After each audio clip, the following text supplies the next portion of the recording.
आमर सरकार डिसीजन नहीं जो अवस्था होती वेस्ट बेंगल सरकार कहीं छाड़ूना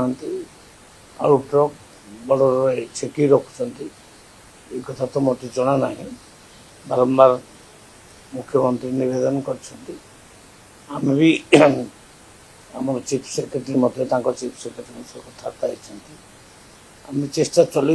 प्रोब्लेम को सॉर्ट आउट करने से दिगरे कम चली भी आलू जमी सब आभेलेबुल हम एवं ठीक रेट्रे हम से विषय चिंता कर सरकार नाफेड द्वारा मगेब आलू मगे सारे ऑर्डर हो सारे काली छाड़ी पर दिन दु दिन लगे आसू आसू अलरेडी से आलू बाहर आसला परदिन आलू सफिसीयंट पहुँची और आम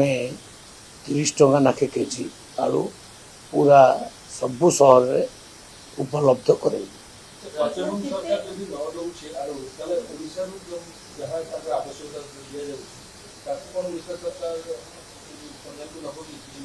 नहीं आम सेमती गोटे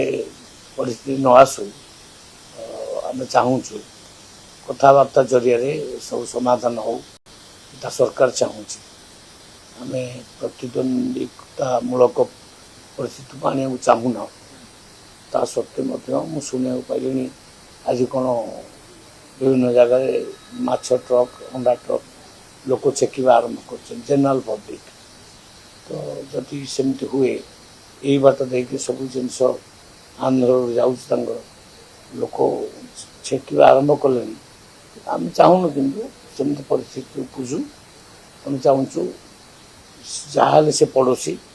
आम सहित संपर्क भल रो आम जमी आलू आसूला सेमती आसू आम बारंबार चेष्टा चलु भावुँ समाधान होती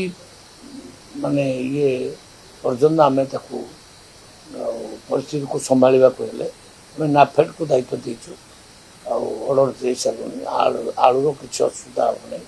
दिने अधे पर सफिसीयंट आलू मिल केजी 30 टंका आकार सबुठी सबू सहर देवाई अनुमति दे दिखाई सीटा मु जानी नहीं माननीय मुख्यमंत्री भी चेष्टा कर माने दिल्ली रे जिते बड़े बैठक रे एकाठी होते उभय मुख्यमंत्री कथबार्ता होते 10 मिनट धरी सहित आलोचना होता से अनुरोध करते से कहले ना मो प्रोब्लेमटा सॉर्ट आउट करी तापर भी सॉर्ट आउट होनी